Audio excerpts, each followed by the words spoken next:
Okay, everybody. Hey, it's 10:30 my time, Pacific Daylight Time, 4:14, and we may have an extra special treat tonight. Carlos, Trust in Jesus, has agreed to have a debate or discussion with Jack Angstreich. Um, However, I've already predicted that that's probably going to go south in about, relatively quickly because he probably won't show. Um, we've known from past experience that people tend to say that they're going to do this, but then they don't follow through. But you know what? We'll give Trust in Jesus Carlos the benefit of the doubt, and we will wait for him patiently. He does have the link, and then probably what I'm going to do is I'm going to give both of them mods. So it's a mutually assured destruction thing. I'm going to mute myself, and I'm going to watch this on my laptop or watch Supernatural, whatever one seems more interesting. So that's how it's going to go down. We're just waiting for Carlos to show up. But Jack, did he not say that he would debate you on this, on the existence of God? I think so. It's a little bit unclear. Well, he said he would debate you. He didn't say when specifically, but we all said we're starting this. We do just like Ronnie did. We opened up a room just like Ronnie did when he was talking to Skylar Fiction. And Skylar Fiction said, I'll debate you on this particular topic, but not in your room, but you can come to mine or maybe find a different channel. And Ronnie ran to his room to open up a channel, to open up a room and say, oh, look, Skylar's Fiction won't join us. What a coward, even though Skylar Fiction's made it very clear that he would not go over to his room. So, we're just doing the same thing Ronnie's doing, that, hey, we're opening up a room, Carlos. So you said he would debate him. You're free right now. So where are you at?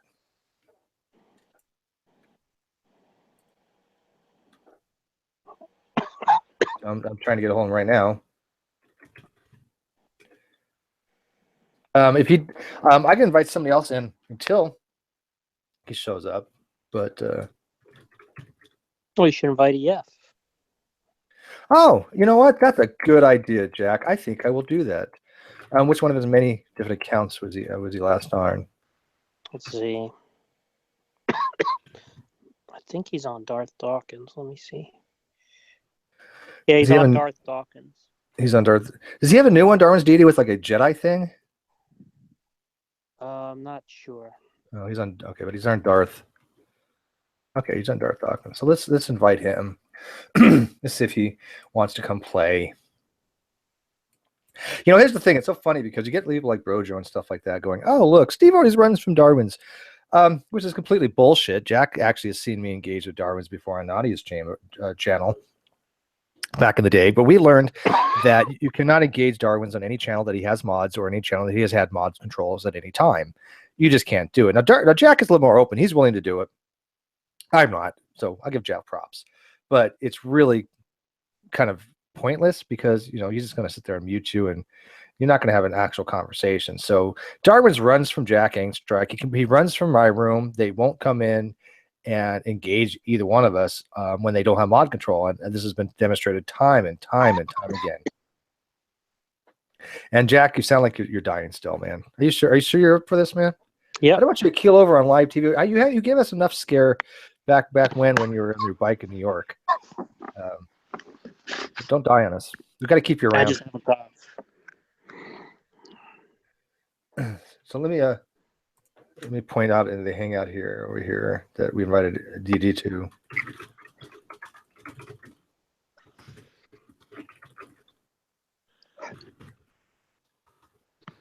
Yeah, Carlos hasn't even looked at the stuff yet. I think he's actually running. I mean, this is faster than I even expected. I thought he was actually like, at least like say something. Yeah, I don't know that I've talked to him before. Trust in Jesus. He's a ball washer. He can be very civil. I've had conversations with Carlos. Don't get me wrong. He can be a very civil guy, but he definitely is a ball washer. Poser says, cam it up, Steve. Here's the truth. My camera doesn't work with Windows 10. I do not know why. And I don't have a full beard anymore. I only have the goatee. I shaved, actually, my beard. But my goatee is probably a good 4 or 5 inches.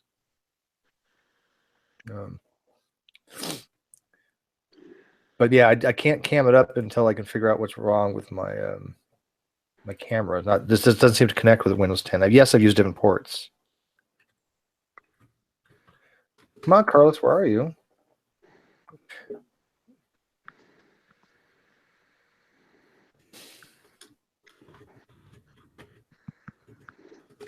It's I'm asking in the other chat, the Hangout chat. Did he run away? Because I already predicted that he probably would, but I would like to be like proven wrong. I like to be surprised, and Carlos go, oh yeah, you know what? I am going to have a discussion with Jack because I made it very clear. I'll have a discussion with anybody if they don't have mods, right? I mean, it's just not going to happen. But if Darwin wants to come in here, here we go. I would have a discussion with him with or without Jack, but since Jack's here, it is what it is. Because I would love to see Darwin's and Jack have at it. That would just be brilliant. They stopped looking at the outside chat, I think, though. Guys, I think they cowered it away. I think they decided that they changed their mind. Sure looks that way. Yeah, it does. Yeah. Well, big surprise on that one, I guess. A little disappointed, but not unexpected. So, anyways, guys, well, we will continue to try to get Carlos. How'd you guys like my latest video today? You guys had suggested that I make smaller videos, and so I put a poll out. Do you want me to make one large collage type video, or do you prefer these little bite-sized ones? And overwhelmingly, it was like 85% was bite-sized. So I had one on Sean today. I wonder if anybody seen it yet. It only has like 100 views, which I'm kind of surprised. The Flat Earth one we did the other day, Jack, I don't know if you watched it, but the Flat Earth one I had 2,200 views. Amazing. Yeah. 2,200 views for a flat earther. That guy was an idiot. Didn't know the first thing about science.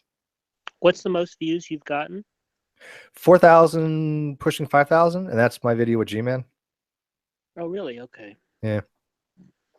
People love to watch that video and see that G-Man just doesn't understand basic evolutionary concepts, and then he's like, "Oh, well, I studied this in school." No, you didn't. No, you didn't. You know that Matt Bell's G Plus page has gotten 1 million views? Yeah, my G Plus page is pushing 1 million. Oh, is it? Yeah, actually, yeah, it's probably over 1 million by now, but it doesn't show it anymore. They took that feature off. Well, my YouTube channel has if you add up all the views, is 250,000, 250,000.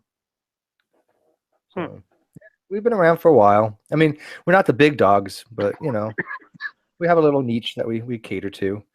But one of these days we'll get recognized. Maybe. Yeah. So let's see who's willing to come in here and talk to Jack. Let's ask Antonio.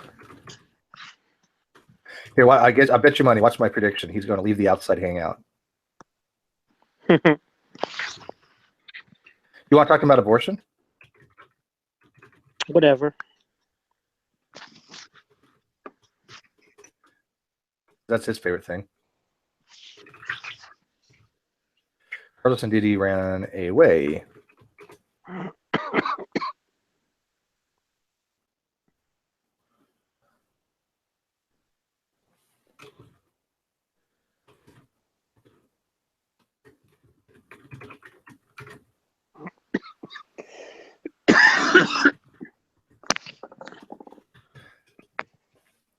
Antonio, he hasn't left the hangout, but he's no longer looking at the thing. Yeah, I see that. I'm telling you, these people are cowards. I swear to God. Jack, I even debated Ronnie, for God's sake. Okay, all these people were like, "Oh, you're too afraid to debate Ronnie." I'm like, all this time, no, fuck no, I'm not afraid to debate Ronnie. He's just he's incompetent, and I think it would be very boring. And was my prediction kind of true? Did you see the debate? No. Oh my God, what's wrong with you? How come you're not seeing the debate? I don't know. Keep up with all the cheap stuff.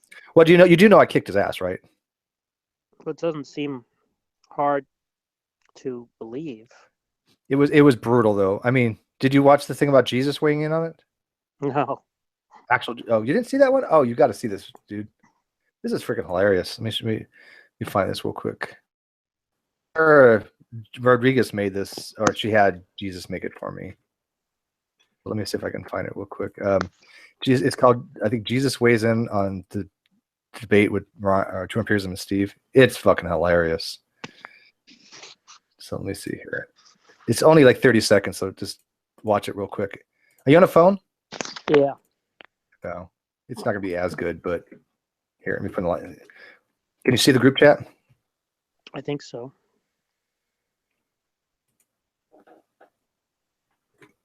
Got it? Oh, I can see the external, but not the. Okay, I'll give you an external for Jack. All right, watch that for 30 seconds and tell me if that doesn't make your slide split funny. Okay, it might disconnect me because when it Okay, takes. well, I'll still be here. All right.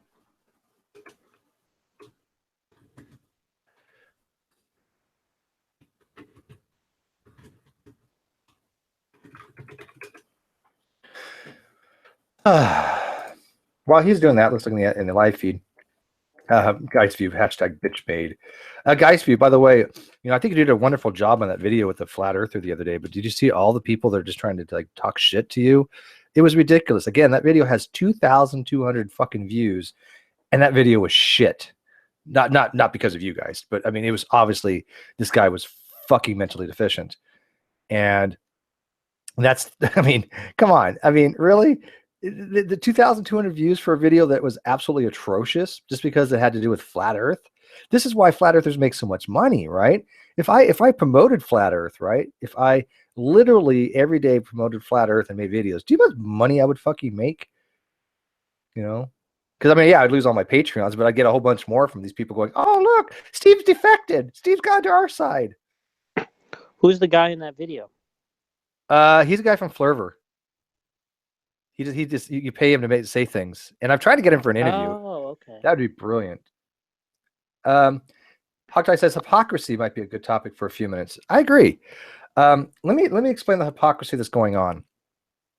Again, when Skylar Fiction and True Empiricism wanted to have a discussion, and Skylar said, absolutely, let's go have it on my channel or find a neutral one. Ronnie took it upon himself to go open a hangout in his room, or, on his channel. I mean, and then say, oh, look, Skylar's running away, and trust in Jesus, Carlos, and Antonio sat there like little ball washers going, oh, look how afraid Skylar is. He said he was coming to debate Ronnie. Ronnie has a room open first. Why not take advantage of it? Yeah, well, this is the hypocrisy that we're showing, because I don't expect Carlos to show, even though he said he would debate Jack, but he didn't give a time. I'm being honest. He didn't give a specific time. But I said, I'm going to open up a room and do exactly what Ronnie did, and let's see what happens. I'm going to sit there and call, and I'm calling Carlos a coward, but not because he didn't show specifically, but the fact that he won't engage with Jack at all. We know he won't. And yet I won't engage with anybody, and Jack will engage with any of them over there, right? Pretty much, Jack? Oh, welcome back, by the way. Yeah. I mean, how long have you tell a little story? How long have you been trying to engage with Darwin's deity one-on-one to have him answer how many questions? It's been about 6 years. I don't know. We drew up a list. I think it was about 15 questions. I guess there's some more now. 6 years Darwin's deity has avoided questions. And I've seen these questions. They're pretty legit. And some of them are not that difficult either. I don't know why, actually, the reasoning why he won't answer them. Why won't he answer something? Yeah. Some of them are not they're not hard, Jack. I think he knows he's going to lose if he gets into a discussion about those questions. I mean, is he just said so many things prior that if he actually answers even the simplest questions, it's going to bite him in the ass from prior things he said? Well, that's true. If he contradicts himself, that things that he said in the past, that's going to be very embarrassing. I just want people to realize that this is why Darwin's deity stays in his echo chamber, and this is why he stays in his isolated bubble on his own channel or Antonio's, where people cannot go in and ask him fair questions because he knows he cannot handle a fair dialogue. This is why he won't come into my room ever. So anybody who ever says, hey, Jack or Steve's afraid of debating or have a discussion with Darwin's, no, not at all. We don't sit in our echo chambers. I've gone to other rooms. I've gone to Ronnie's room many times. I've gone to Antonio's. Antonio called me out the other day, and I said, okay, fine. I'll go into your room and discuss this. And what did he do, Jack? Do you know what he did? What? He said, no, I'm not going to give you the link. I mean, you can't make this shit up, right? I mean, you just can't. Who does that? I'm calling out people. I'll give them the link right now. Oh, let me get Hogtie in here. Yeah, Hogtie, you just got the link right now. But for them to call somebody out and you go, okay, and then they go, oh no, we changed our mind. We don't want it. We don't want you in here. Oh, okay, that makes a lot of sense. Hawkeye has to go to sleep here. He needs his beauty rest, but he said he wants to come in. Look at that. They're not even looking at that thread anymore that we had. They're done. They're probably gonna open their own little room and go, okay, look at Jack. He ran away. Carlos wanted to debate him, but Jack ran. Watch. So when that be the shit? So Wayne, was that Wayne Fillmore who started a chat tonight and then removed EF? Yeah, let me tell you what happened with that real quick if I can. Oh, by the way, did you like that video, Jack? Did you think it was that funny? was funny. That was funny, huh? Okay, so what happened was very simple. I'll get to Hogtie because I know he's got to go to sleep. Wayne is having a hangout. Brodo, I guess it was Brojo, decided to give link out to Darwin's, and Darwin's came in, and Wayne said, no, not happening. We're not going to have Darwin's distract from the conversation, which was going fairly decently, and he removed him. Because of that, Antonio and Carlos, it was Antonio and Brojo decided, oh, that was very evil of you, Wayne. That was very wrong of you, and they left. This goes to hypocrisy, and I'm going to let Hogtie, because I know he's have to go to bed, explain why that was hypocrisy. Well, it was Antonio was the first one to speak up and say, well, if that's the way it's going to be, then I'm leaving, right? Yeah, words to that effect. And then Brojo made some reference to 1 Corinthians, and then he stormed out. Antonio's the guy, and by the way, I'm going to side with this. You shouldn't give out links to Hangouts that you're in. But Antonio flips out quite correctly. If you're hosting a Hangout and somebody gives out the link to somebody else, that's not cool, right? You need to ask the host first. And so Brojo had done that. And so Wayne went, no, that's not happening. And he undid it. The only way you can undo it, kick the guy out, right? Mm-hmm. But then Antonio, who normally flips out over this sort of thing, was now flipping out because Didi wasn't allowed to come into the conversation. Well, that's it. We're all going to turn on our heels and we're going to take off. Harumph, harumph. So it's more than a little hypocritical but there's a part B to this. Brojo, so I was just invited to a hangout with an off-air chat, and the host of it invited me to it. And when I get there, Brojo decides he doesn't want me there because I'd scolded him for something in that text chat you were just talking about. So Brojo sniped me out of the hangout. Wow. And then he said out loud a couple of unkind things about me, including how I was rude and liar and blah, blah, blah. So the guy who invited me sent me a message, Hangouts IM, to say, sorry, it turns out Brojo doesn't want you there. He says you're being rude and you're a liar and these other things. Then I get a message from Brojo about 2 minutes later saying, oh, sorry, man, it's a Christian fellowship meeting tonight. Otherwise, we'd have you in. Wow. I've you can't make this shit up, man. You can't make this I've lost up. track of the layers of irony and hypocrisy to this. Brojo, the guy who gave the link and complained that Didi shouldn't have been kicked out, then fucking snipes me out of somebody else's. Just it's like a tiramisu of hypocrisy and tiramisu. Can somebody make a meme of that, by the way? If anybody knows how to make good memes, I think you could probably figure out how to do that tiramisu, like layers of dishonesty, and I don't know. You'll figure something out. Hey, I like tiramisu. That shit's good. Haven't had that in a long time. I should go get some one of these days. Do I want to ask about the thing that Carlos was saying in all caps?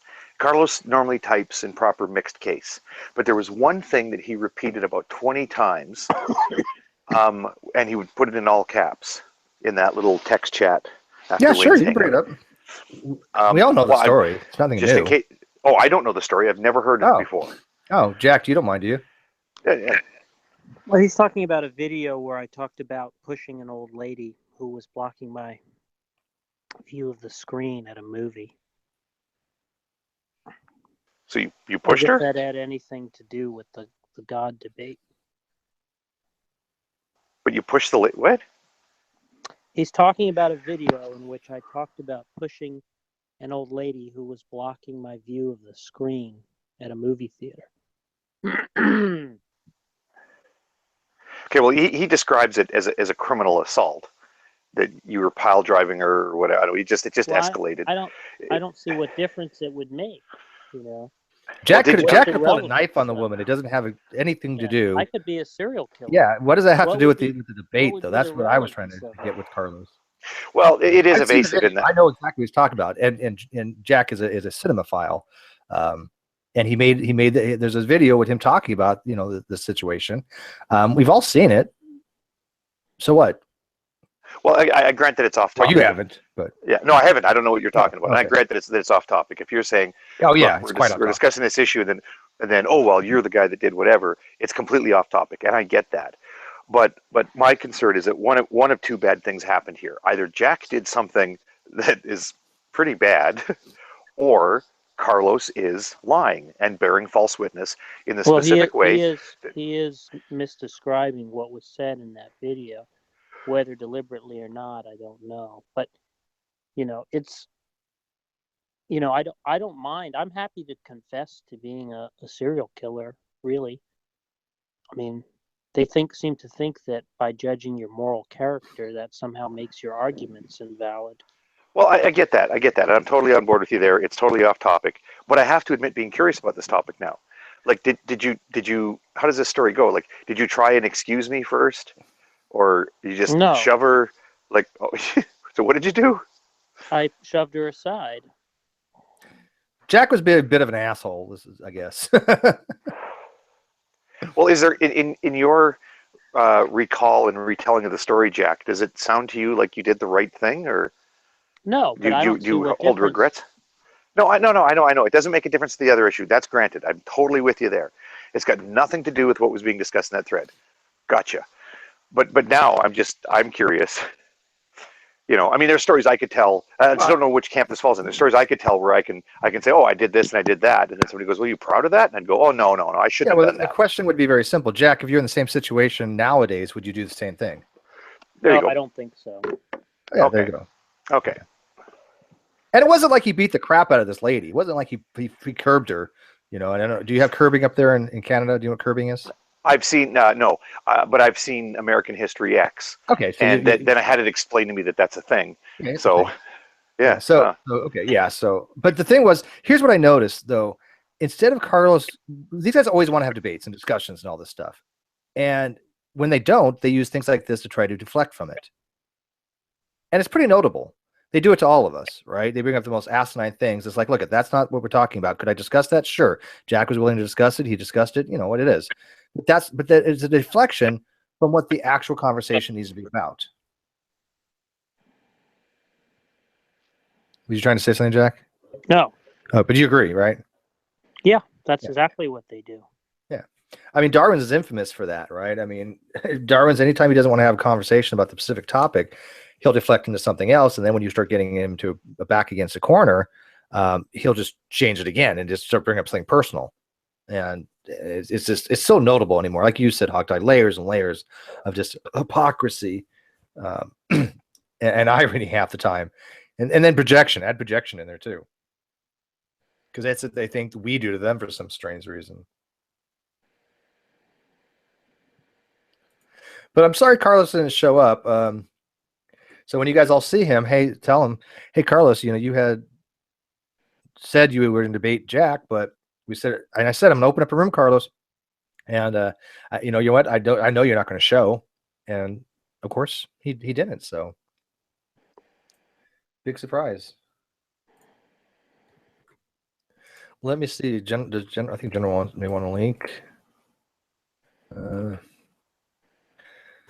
But anyways, Alex said he would have a discussion with me on Younger Creations, and I said I would happy to do it on his channel. I think that'd be fine. Actually, I would prefer it on his channel because then he kind of has his advantage, and more Christians, more younger creationists will be watching. I like having these types of discussions. I think we had an interesting one the other day with Arcane. Hogtie, did you see that one? I only saw about 2 10-minute chunks of it. That's all you need. Now I think things like 5 hours, but yeah, no, don't watch any more than that. But it's really not worth it because Arcane starts off very civil, very very sober, but as you could tell as the time progressed, he was just getting higher and higher and higher. Then he reached that plateau of holy fuck, I can't even see the ground. Well, there was a great moment in there when because there was somebody else in the room. Was it General? I can't remember who it was, but Arcane started to say something, and then somebody interrupted, and he was like, "Well, let me say this first." And the guy goes, "Well, no, I can make this point real quick." And he goes, "No, you have to let me go because I smoke a lot of weed, and I'm just not going to remember in 5 minutes." Yeah.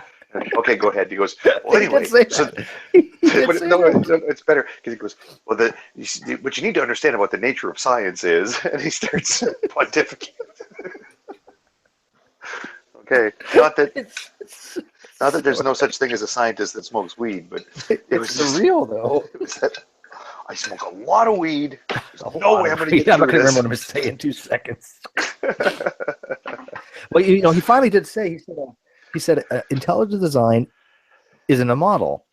And so I was like, dude, do you understand? You just kind of bashed the entire debate that I had with Ronnie, because Ronnie was trying to compare the intelligent design model to evolutionary model to see what was a better explanation for systems of nature. Of course, he used the term explanation, but whatever, the same Account, thing. yeah. Yeah, account. Running, yeah. Well, that just came to mind because I know he's made a lot of hay out of this.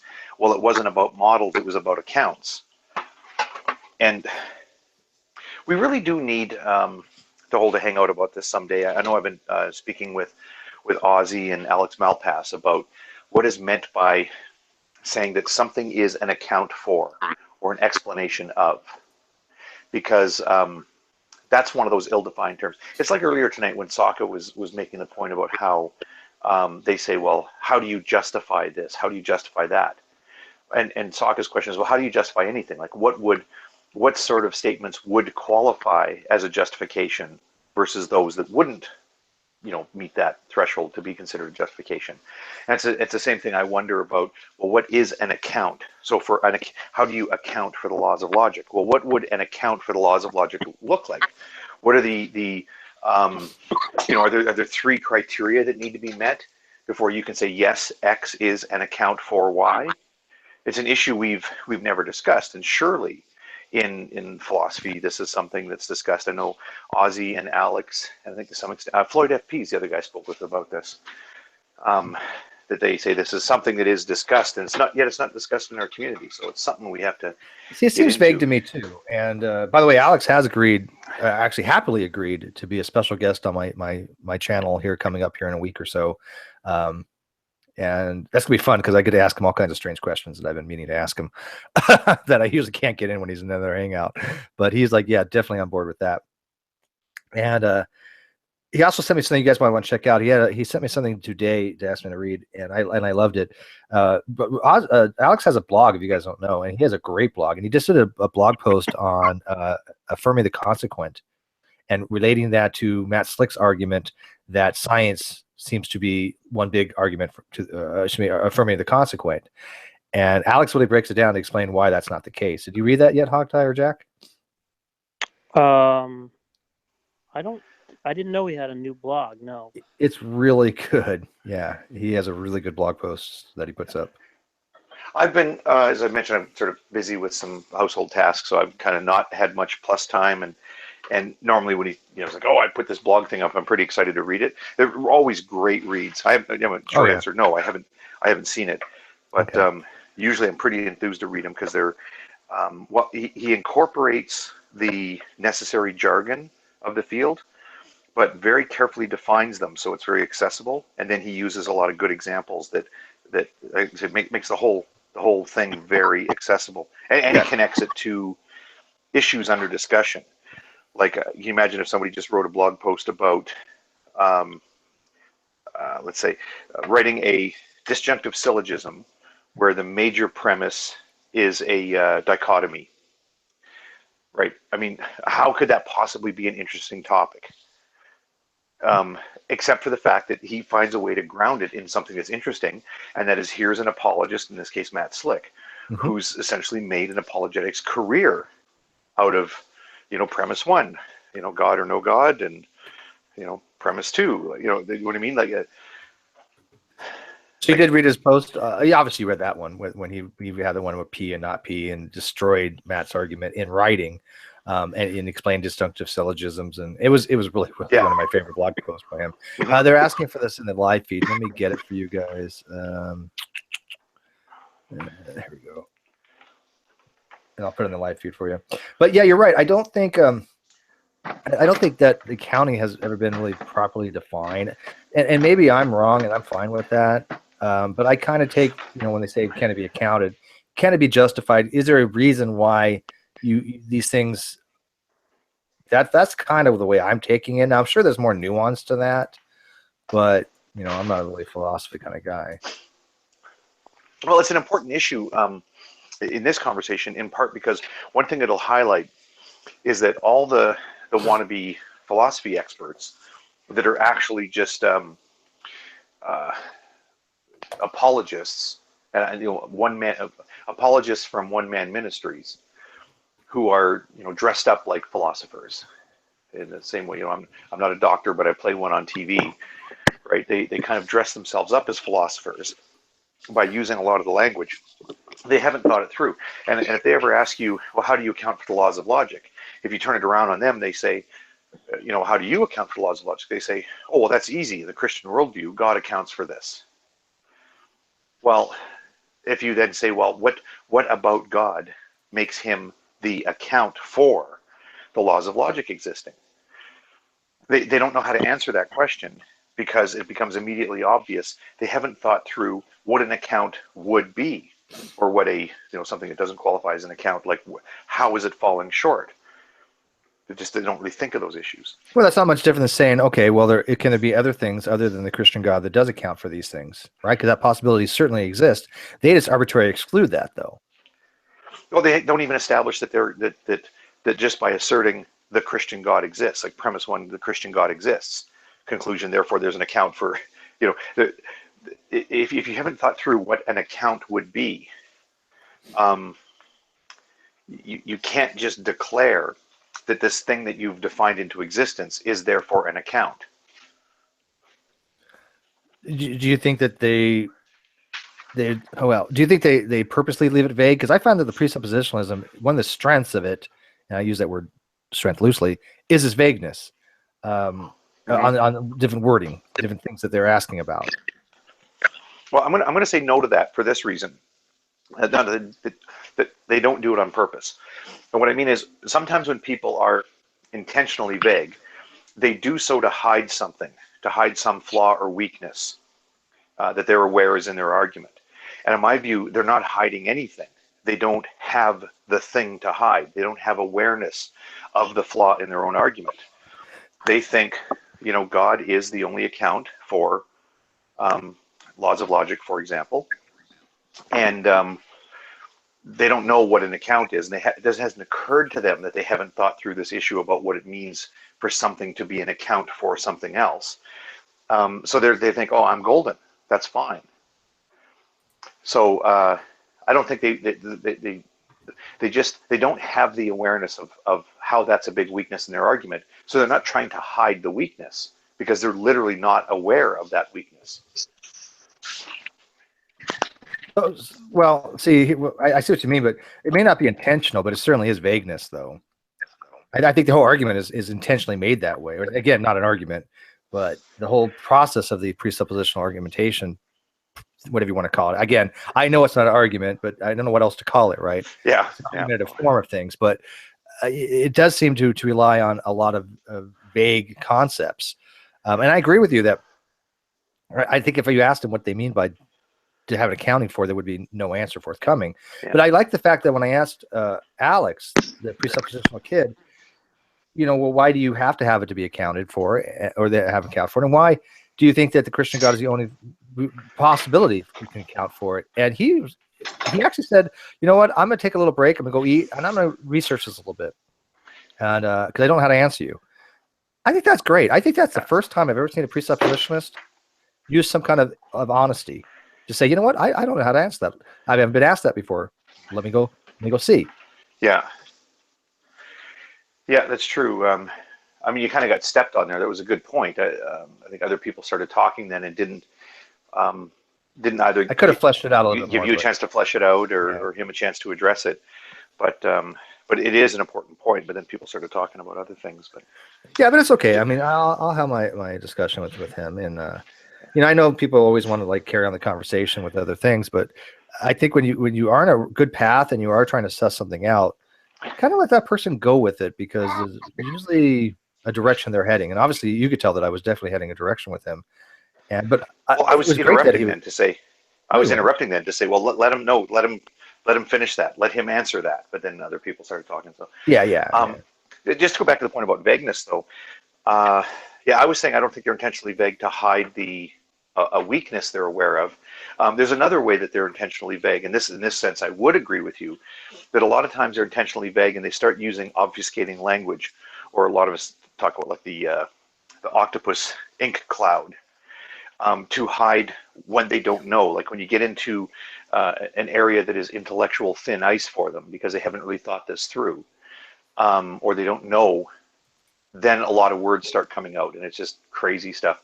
Um, Probably a better example is the way, like with true empiricism, if you ask him a specific question, like he has a bunch of phrases that he's got memorized, and he can charge through them with great confidence.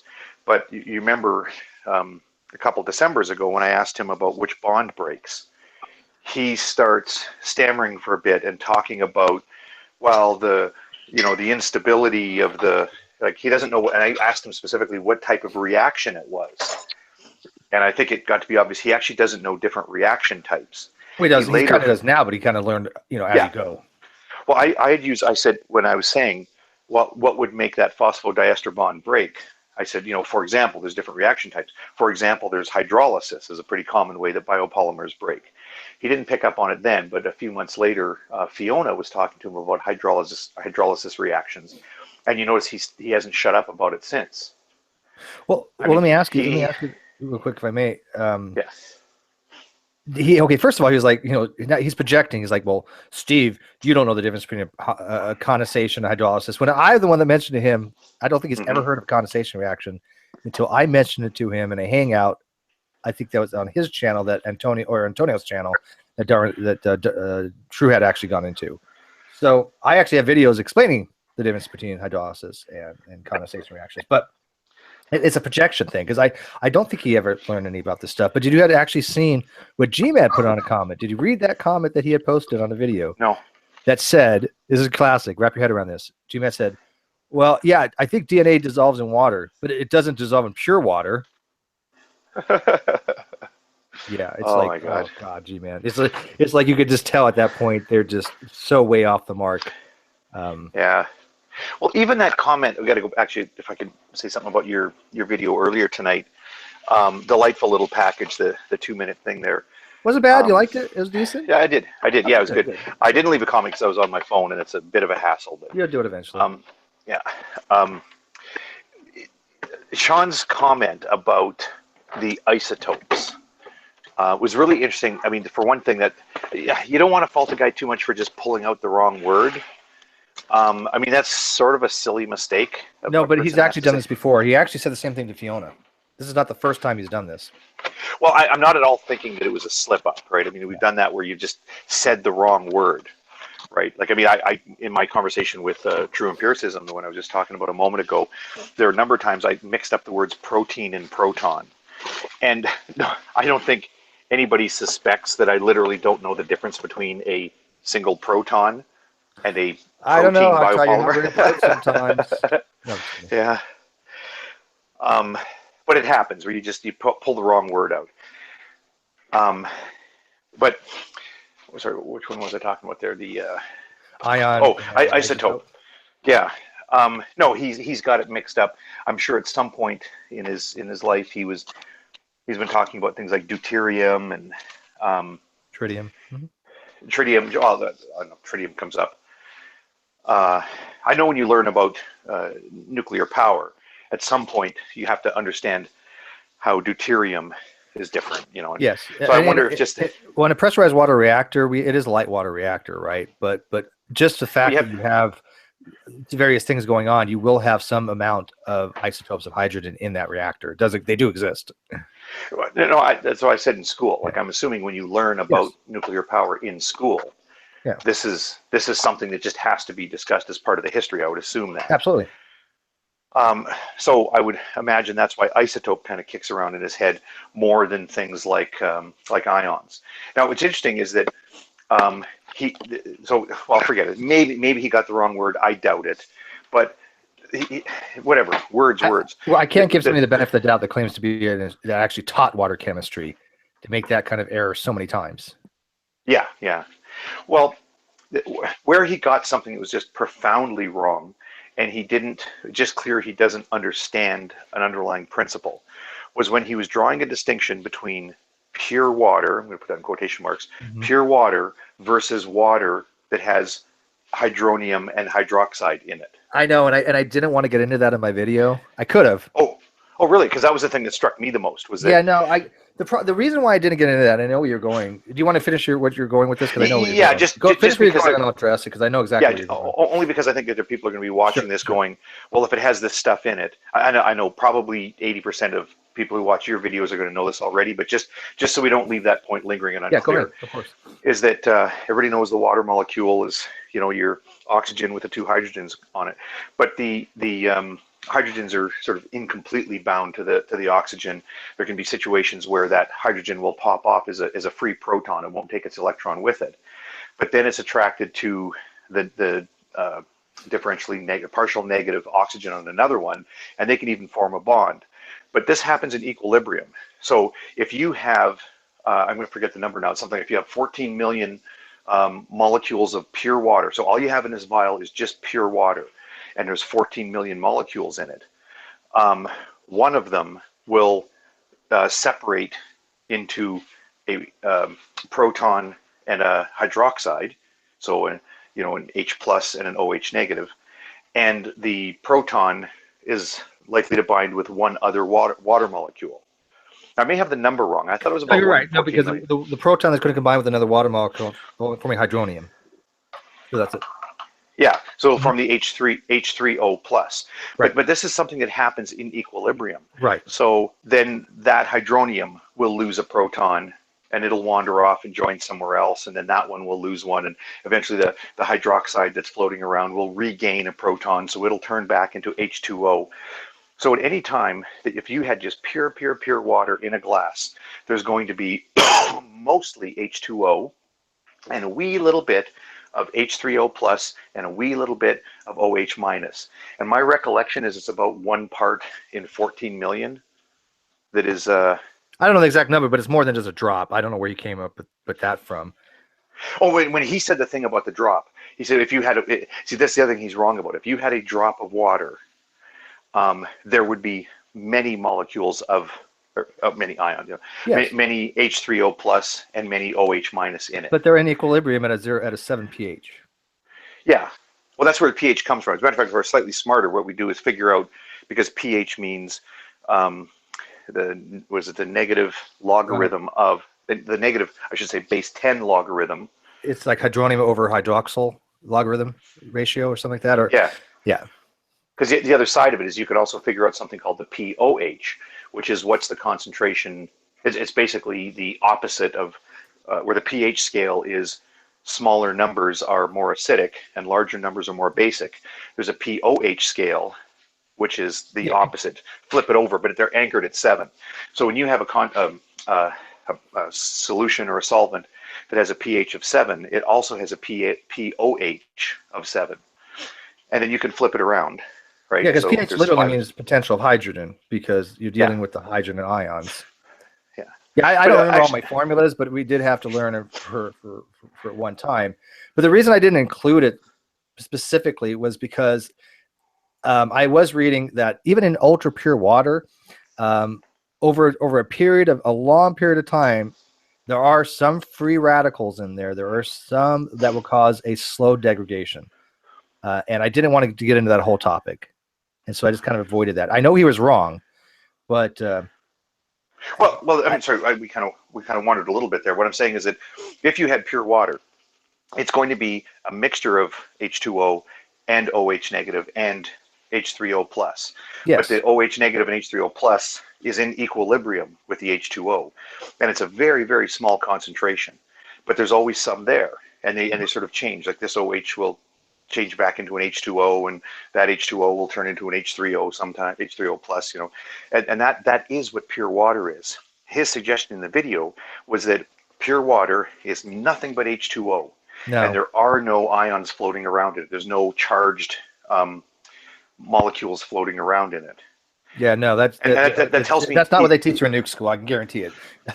well, Yeah, pure water is going to have. It's not just H2O. It's going to have other things, like you said. You're going to have disassociations going on. You're going to have proton popping up every so often. It's going to combine with other water molecules. So you have this constant equilibrium between the hydroxide and the hydronium.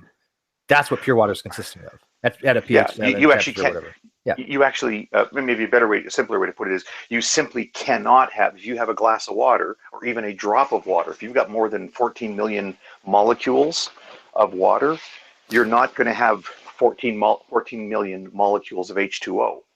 There's going to be this small portion of them that will lose a proton, and then it'll wander over and join with this other water molecule, and you'll have a hydronium. Yep. And so for him to say, well, there's such a thing as pure water, but this isn't pure water because it's got hydroxide and hydronium in it. Well, no, hydroxide and hydronium is water, right? Like it's baffling. I agree with you, and I caught that. Trust me, when I read his thing, I was fully aware of that, but I was like, I don't know if I want to go down this route. It's a little more.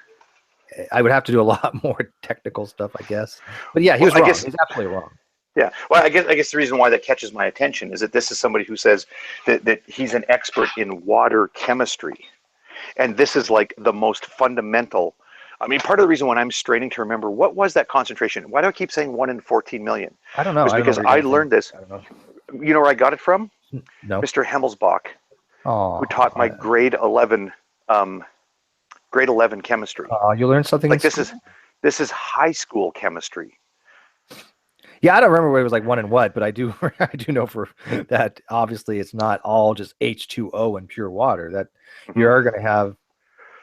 That's what it is. That's what equilibrium means. You have some OHs, negatives, right, hydroxide, and you have some hydronium, but they're always in equilibrium with each other. Now, when you start getting something that's more acidic, you start having more. I'm going to get this confused here. H3's O's plus, and then when you get more base, you're going to have more OH negatives.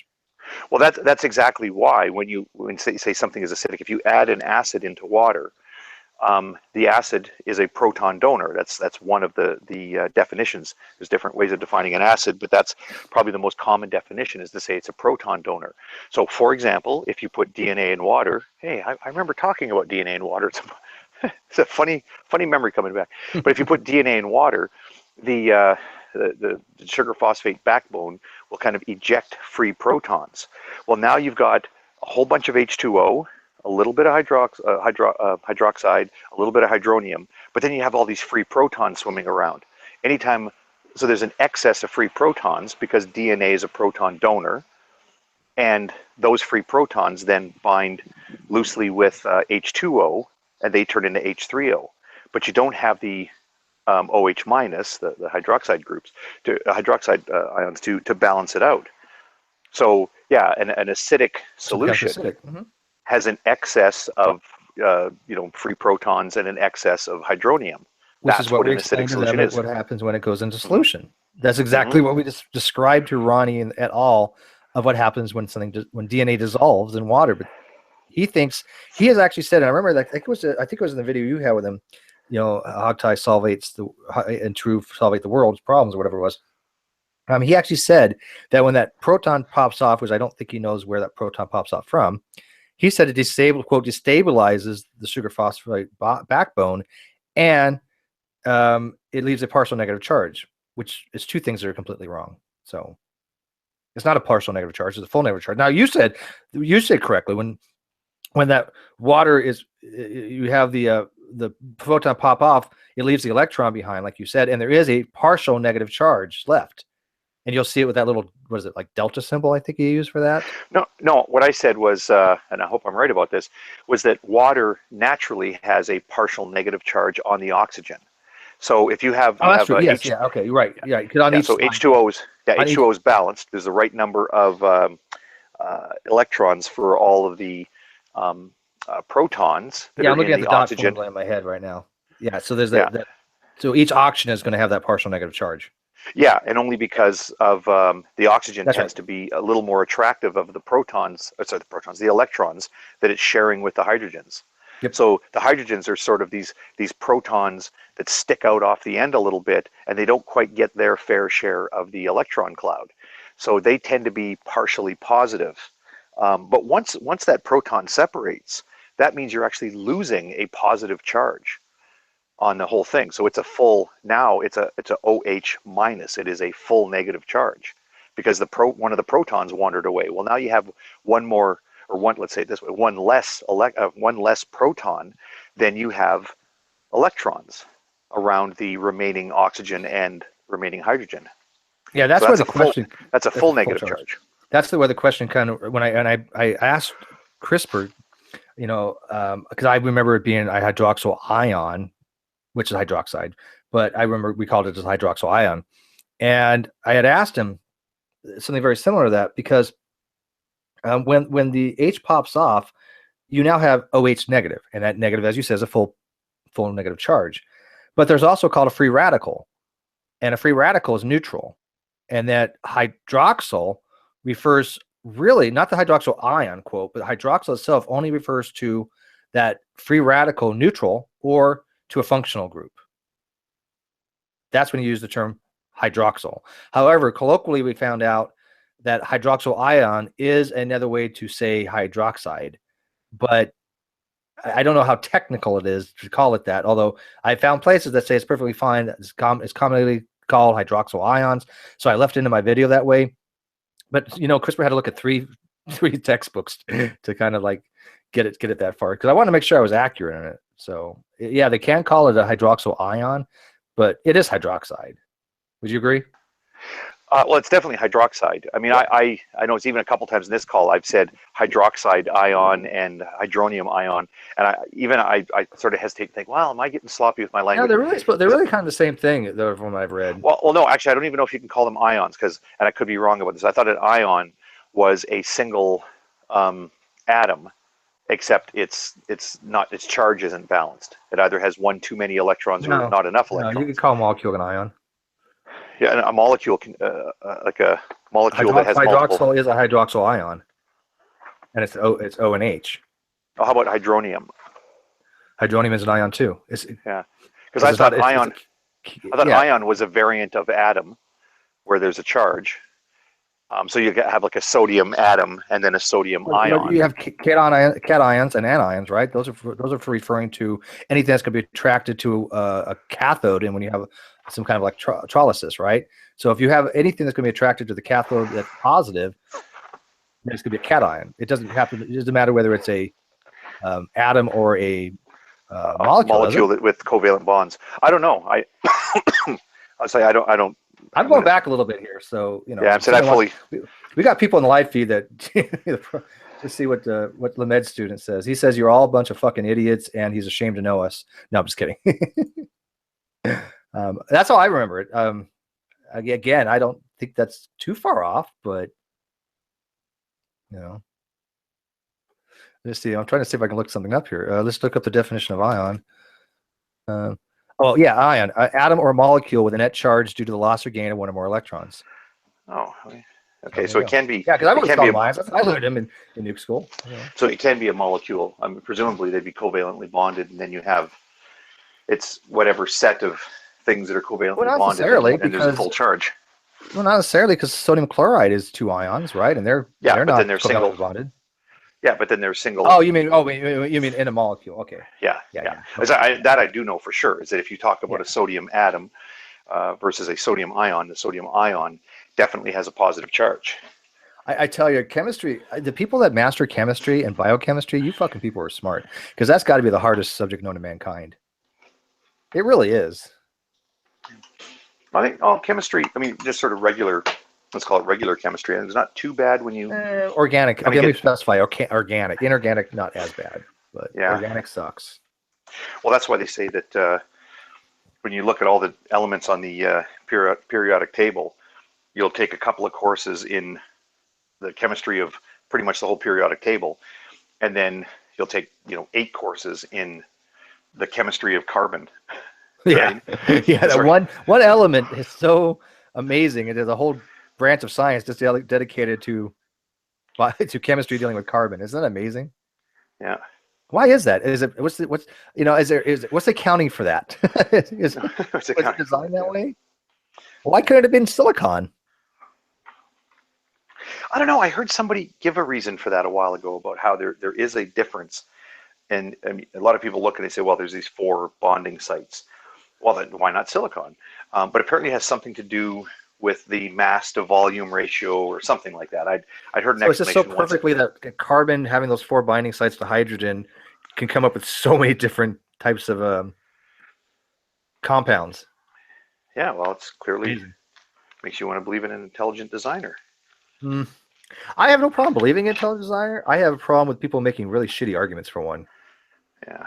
Well, this is what's silly about the whole thing is that, and I've made this observation before, so I'll be brief here, but just when you talk to somebody who wants to argue for intelligent design versus evolution, you know they're not going to argue for intelligent design because a person can make a very sensible argument that life works the way it does because it just follows the laws of physics, follows the laws of the universe. And when I say physics, I also mean like the physics of chemistry, which bleeds into biology and biochemistry and all those other things. So you can say, well, all these natural forces are there, but then, well, what put these natural forces in place? Like as you were just asking, why is carbon like the way carbon is? And thank goodness it is. Why is it when water freezes, it actually gets less dense when it gets solid? I mean, there's an explanation for that, but why does that explanation in place? Well, thank goodness it is, because life wouldn't be what it is if it weren't that way. So it makes sense to say, well, perhaps there's an intelligent designer behind this. I have no problem with somebody who strokes their chin and says, oh, this is something we need to consider. But that's not what they're saying. They're saying, well, there's an intelligent designer, and that designer created all of the beings that we see today, created them in separate groups. So all the fish of the sea were created, and all the birds were created in a separate creation event, and all the Yeah, plants that's were the kind of created. thing I have a huge issue with myself. Yeah, and they're unsure whether or not the chimps and the bonobo were created in separate creation events, but they damn know, like they know for damn sure that humans were created separately from the chimps and or bonobo. However that came about, they're not really worried about that. To me, it's So just bare assertions, though. I mean, like you said, if a bunch of philosophers got together and said, you know what, let's discuss the possibility of there being intelligent design, I don't have an issue with that. I really don't. I think it's something that should be discussed in a philosophy type thing. I am not against that at all, but that's not what we see with the people coming here to argue intelligent design. They're not doing it from a philosophical standpoint. They're looking at it as a, quote, abductive argument, which is absurd. But more importantly, they're looking at it as, oh, we've already determined based upon science, there is an intelligent designer. Let me show you why. And that's just crap. Yeah, but they're also not arguing from scientific. They're not arguing from science. They claim that they're saying, well, we're going to use science. We're going to look at these facts, and oh, we're all looking at the same facts, but we come to it with different perspectives or different presuppositions or whatever they say. But the point is, they're not looking at the same facts. Not at all. Because if they were looking at the facts, they would see that all of the great apes are descendants of original ancient great apes. And then they would ask the question, well, what's the explanation for that? Well, perhaps it's because that's what some intelligent designer wanted to have happen. So this intelligent designer created a universe in which the rules of the universe would create that those speciation events. But that's not what they're arguing for. Everything they're arguing for is to lead towards the notion that the humans and other apes were created separately. Because that's really all they care about. They don't care about, like what was Ronnie talking about a couple of weeks ago with the grass being And poop. Yeah, grass and poop. Yeah, that didn't last too long after Jade explained that one. But he is going, and now he's venturing into neurology. You notice that he's kind of now that I just decimated him on his ATP argument. Now he's going to, let's talk about neurology, and I'm like, oh, okay, whatever. Well, he'll wander a bit, but it'll all be variants of the same thing. Like he really wants to pick up this thing about predictions and say, and he wants to take some parametric conclusion. So, for example, how long have grasses been around? That's a parametric question, right? We have a model, like an architecture for for speciation events, right? So, for example, the flowering versus non-flowering plants, right? There's a model for that. They do have a common ancestor, but the flowering plants at some point separated off from the non-flowering plants, and then they've diversified into this amazing array of flowering plants that we have today. So that's there. But then the question is, well, when did that happen? That's a parametric question. You're asking a question about numbers, and we say, well, how do we estimate what that parameter would be? So when it comes to how long of grass has been around, well, we know that the grass. Sorry, what level is it on the diagram? Is it the grass family? I don't know. Grass is a family. It's a family. It is, okay. When did the grass family separate? Like when did it become a separate species that later then speciated further and further and further? So now it's quite high. There's more forks, more clades down the road from it. But how far back in time was that? Well, was it 64 million years ago? Or was it 68 million years ago? Or was it 70 million years ago? That's a parametric question. And the way they estimate it is, well, however they do it. But I'm going to skip that because I want to get to my point here is that Ronnie says, well, evolutionists tell us that, that evolution is falsifiable. Well, what would falsify it? Well, find me the remains of a human in the mouth of a T-Rex. That would falsify it. And and he'll use the words, that's exactly what I've shown you here. Well, exactly? Is that what you think the word exactly means? You're saying that you found something unexpected, and you're saying that these things are comparable, and they're not even comparable. How you get away with using the word exactly, I have no idea. You don't know what the word exactly means, but they're not even is it not exactly, they're not even slightly comparable, because if, as I say, you picture this branching tree diagram, we're trying to picture where this one fork is, where the grasses became their own species that later further diversified. Now they're a family. What point in time did this happen? Well, if somebody comes along now and has evidence that it happened 400 million years ago, well, now you've got your nodes in the wrong order. That's a problem. Just like if you found a human in the mouth of a T-Rex. Right, but if you just push back the fork a little bit, that's not pushing the nodes around. Yeah, if somebody says, well, we think the human, now genus, right? But the first humans appeared 200 million years ago, and somebody comes along with some evidence that says, well, no, actually it was 205 million years ago. Ronnie will be jumping up and down about how, well, they were out by 5 million years. Can you believe that? And no, it's not an issue about pushing it back. And he just goes, well, that just proves it's not falsifiable, because every time you just give them a different number, they just push it back. They just push it back. Well, no, if you push it back to, oh, sorry, did I say 205? I'm sorry, I'm very tired. I said I was going to bed. I said 2 million years ago, and then I meant to say like 2.05 million years ago, which I guess is only 50,000 years difference. Because, sorry, I was mentally jumping ahead, because if somebody came back and said, well, no, we actually found ancient humans that were 200 million years old, 200 million years ago, well, that would push the appearance of humans, that node, that speciation node on the cladogram, would push it back behind other events that necessarily must have preceded it. And that's what destroys the model. Moving the node, 1 or 2% this way or that way, doesn't reorder it with the other nodes. It wouldn't be hard to make a video like that showing, I mean, here's a fork. Here's the time where we think this fork started diverging. Oh, we've got new evidence now where that fork came earlier and just started moving it down the line of phylogeny. As long as you said, I mean, there are times I'm sure we move nodes around. It does happen. I would assume, so, right? I mean, we make mistakes and put things in the wrong category. But what happened with the grass is it's just moving the fork back a little bit. And you can visually see this in your head by looking at the phylogeny of it and go, okay, look at it's just moving it this way. It's moving the fork down this way a little bit. So what?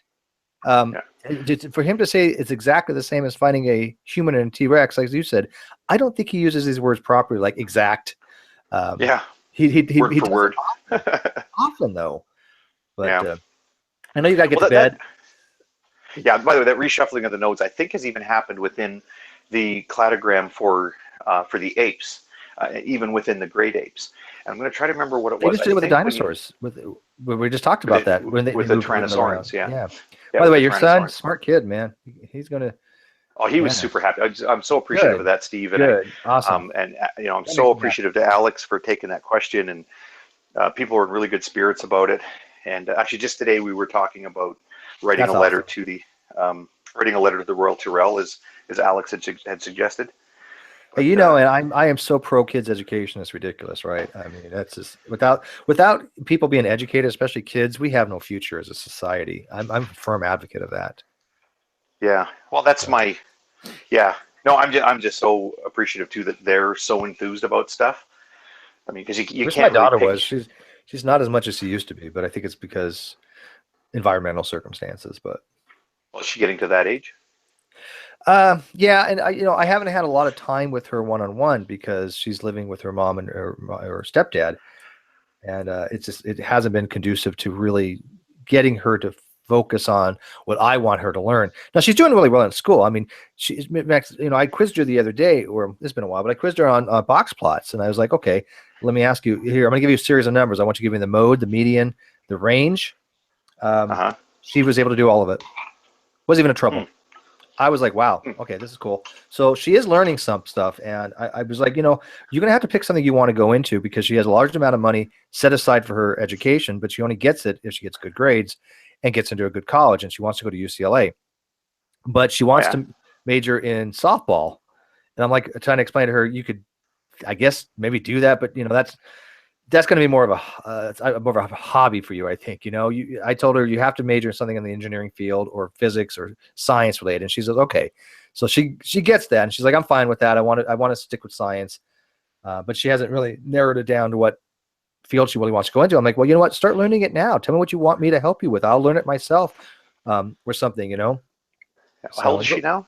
she's 11. Oh, yeah, that's kind of a weird age because then they start getting. I mean, by now I imagine she's We're already talking about much more. boys.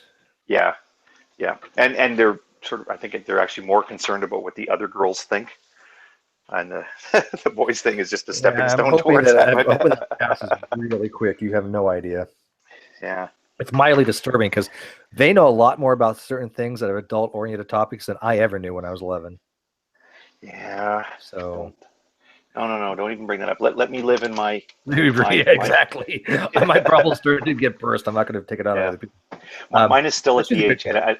I know to appreciate this while I can. But I mean, my daughter is still, thinks her dad hung the moon, and she really Oh, really that's likes math. crazy.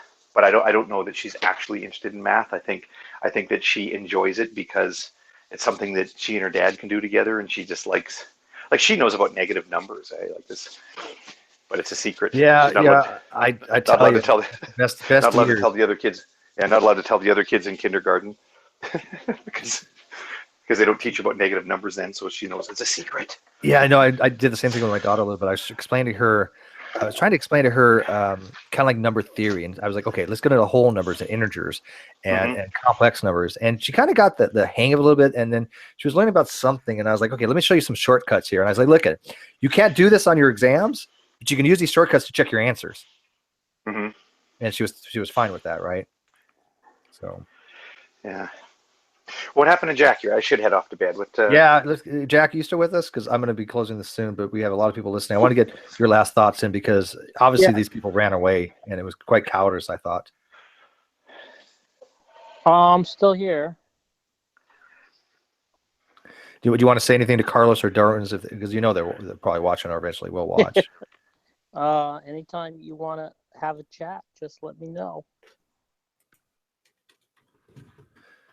That's sort of to the point. I have people that want to get in, but I am ending this because I'm going to go do other things and sleep and, well, kind of watch my show Supernatural. But, I wanted to make a point, really. The whole point of this video, of this hangout, was that this is exactly what True Empiricism did the other day to Skylar. And even though I did think there was a chance Carlos would come in because he did say he would debate Jack, I kind of knew in my heart that he would probably chicken out. And when Ronnie did this to Scotty the other day, it was abysmal that Trust in Jesus and Antonia sat there in the live feed going, oh, look at these cowards. They won't go into Ronnie's room to engage with him when Skylar said specifically that he wanted to do so. And I even predicted and said, look at Skylar, watch what's going to happen. Ronnie's going to go run to his channel, open a room, and then claim you chickened out. And that's exactly what he did.